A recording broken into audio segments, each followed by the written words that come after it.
নমস্কার, আসসালামু আলাইকুম বন্ধুরা, কেমন আছো সবাই? আশা করি ভালো আছো। আর একটা ইচ্ছাধারী নাগিনের ভিডিও নিয়ে আপনাদের সামনে হাজির হলাম। আপনারা দেখুন, আনন্দ নিন। জানি না ভিডিওটা কেমন লাগবে আপনাদের কাছে। এসব দর্শন তো খুব কম পাওয়া যায়, হাজারো চেষ্টা করলে পরে কেউ পায় না। নদীর ভিতরে দেখো, ভাবা যায় যে এরকম নীরব শান্ত নদী এইখানটাতে ডুব মেরেছিল। আবার এইখানে দেখো দেখো কি করে বুঝবে এদের? ওই জায়গায় একভাবে ছিল, এখানে একভাবে এসছে। দেখো কি সুন্দর হাসি।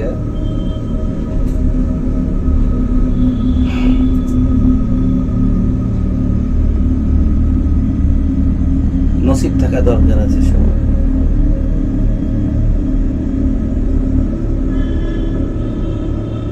বাস্তবে কি ইচ্ছাধারী নাগিন আছে,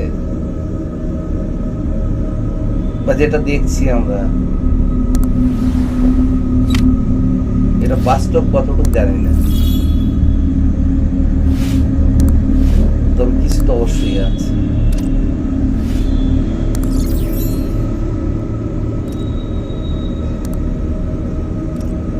আবার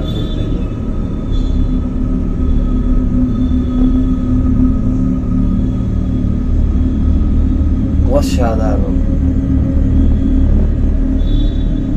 চাইলে তো অনেক কিছু করতেই পারে, কিন্তু ভাবা যায় এমনটিও হতে পারে।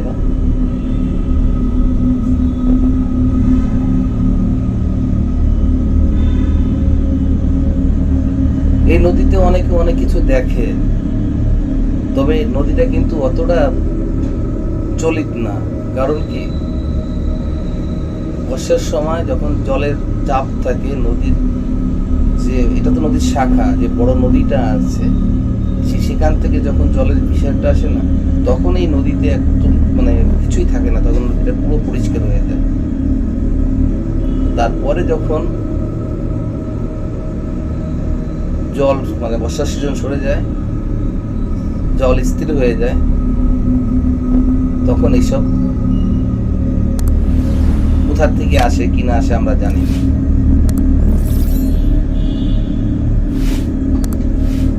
তখন এইসব দেখা যায়।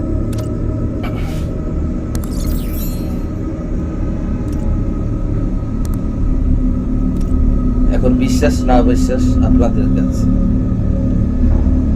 যতটুকু পেয়েছি, যতটুকু দেখেছি, সেটাই আপনাদের সামনে তুলে ধরার চেষ্টা করছি।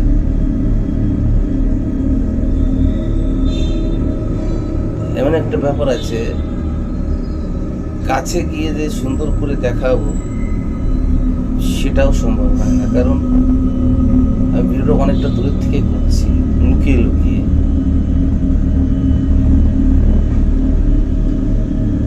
কাছে গেলে তো বুঝতে পারলেই চলে যাবে। এইরকম যদি নীরব জায়গায়, সুন্দর জায়গায় যদি এরকম কোনো ব্যক্তি থাকে, তাহলে কি পরিস্থিতি হতে পারে বলুন তো সবাই? বাংলায় কে ভয় পাবে না? যে কোনো লোক দেখে ভয় পাবে যে জলের ভিতরে নারীটাকে মুখ ঢাকা রয়েছে, চুল এলোমেলো করে, একটা বিষয়, একটা ভয়ের ব্যাপার থাকে। যে কোনো লোক দেখে ভয় পাবে, যে কোনো একদম স্থির হয়ে দাঁড়িয়েছে, একদম স্থির, না এদিক ওদিক নড়াচড়া করছে না কিছু। কোনো একটা মানুষ যদি হতো তাহলে ঠিক সে নড়ত, কিন্তু দেখো কিন্তু একদম চুপচাপ দাঁড়িয়েছে এক জায়গাতে। ঠিক আছে, চুপচাপ নীরবে দাঁড়িয়ে আছে, কোনো দিকের কোনো নড়াচড়া কিচ্ছুই নেই। কি বলবে, এটা কি মানুষ না সত্যি ইচ্ছাধারী নাগিন? এই যে এতটা টাইম আমার দেখানোর কোনো প্রশ্নই ছিল না। কারণ কি জানো, এতটা টাইম যদি আমি আপনাদের না দেখায় এই একই সিন একই জায়গায়, তাহলে আপনারাও ভাববেন যে এটা কোনো ফলস গল্প। কিন্তু উনি যখনই বুঝতে পারবে বা বুঝতে তো পারবেই, ওরা হচ্ছে অন্তরে যায় তো বুঝতে পারবে, ঠিক তখনই কিন্তু এখান থেকে আসতে চলে যাবে। অসাধারণ, সত্যি ভাবা যায় না।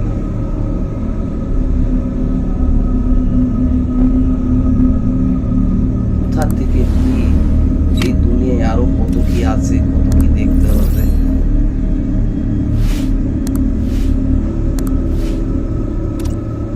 অসম্ভব, অসম্ভব।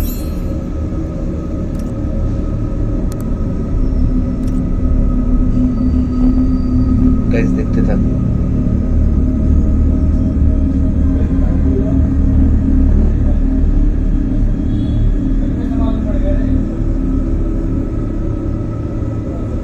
বুঝতে পেরেছে, বুঝতে পেরেছে গাইস, বুঝতে পেরেছে মানে ঢুকতে দেখো, বললাম না বুঝতে পেরেছে, ও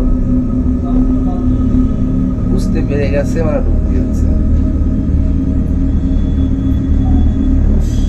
বাপরে, এখানে কি আবার বাবা, এ কি, এটা কি আবার বাপরে, এটাও সম্ভব। পাহাড়ে গেল, পাহাড়ের দিকে গেল, পাহাড়ের দিকে আবার এখানে ধরছে। এটা কি? সাধু বাবা নমস্কার। সাধু বাবা গুহার ভিতর কি করছে এখানটা?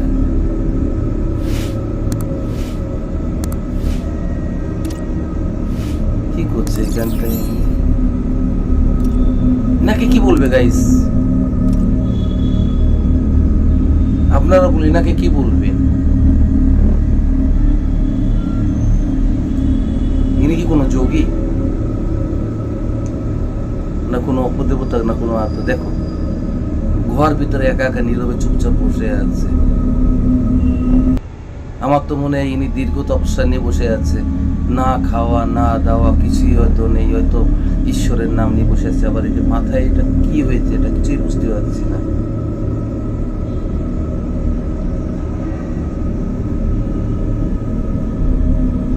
অসম্ভব গাইস, এগুলো মানে ভাবা যায় না যে দুনিয়ায় কি আছে। চুল এলোমেলো হয়ে, আমার মনে হয় গাইস এটা কোনো তপস্যাই, হয়তো কোনো ঈশ্বরের তপস্যা করছে এইখানটাতে। এসব যোগীদের দর্শন তখনই হয়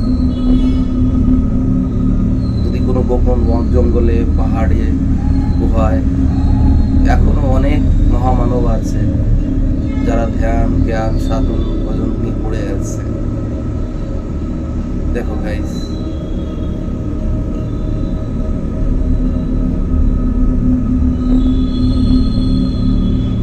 সত্যি কথা বলতে গাইস, এনাকে দেখে না আমার নিজের ভিতরে ভয় করছে। আমার ভিতরে না একটা ভয় ফিলিং করছে যে দেখো কি অবস্থা, পাহাড়ে কিভাবে মানে কতটা গুহার ভিতরে, আর পাহাড়ের পরিস্থিতি দেখো, পোকামাকড় দেখো কিভাবে ঝুলছে,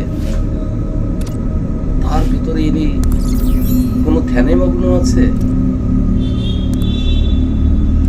ইনি কি স্বর্গ থেকে সব ছেড়ে চলে এসছে?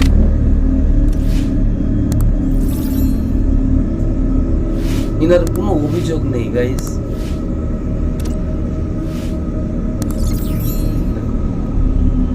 যদি ভিডিওটা ভালো লেগে থাকে আপনাদের কাছে, তো আমার চ্যানেলটা সাবস্ক্রাইব করুন, পেজটা ফলো দিয়ে